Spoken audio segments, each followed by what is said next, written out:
За цэцэрлэг сумын байгаль хамгаалагч Амьдын Сүрэн байна. За цэцэрлэг сум засагт захиргааны 7 багтай 7 багийн одоо 5 хөдөөний баг байдаг. Хөдөөний 5 багийн одоо ойн санд ой хортон их хэмжээгээр тархсан байна.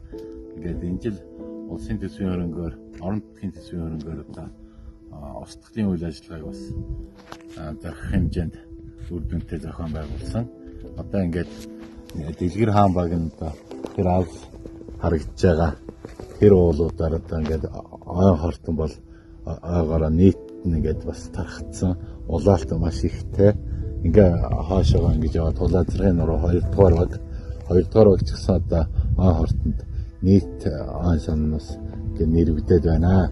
Ингээд устгалтын үйл ажиллагааг одоо бас цэцэрлэг сумын хэмжээнд дахин хийх одоо шаардлага гараад тулгараад байна. Одоо ингээд ийшээ 6 дугаар багийн нутагч гэсэн одоо ингээд нийтдээ ойн сан улаалттай ой хортон тархсан ийм байдалтай байна.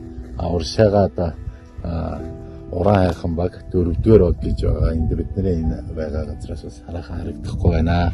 Одоо үүн дээр одоо улсын төсвийн хөрөнгөөр дэмжлэг тусалцаа үзүүлээд нийт талбайг хамарсан устгалтын үйл ажиллагааг одоо төсөв мөнгийг гаргаж устгалтын үйл ажиллагааг хийхгүй бол одоо цэцэрлэг сум ойн сан гэж одоо дан нэг тийм хортонд нэрвэгдсэн талбайтай болсон ойтой болоод байна да.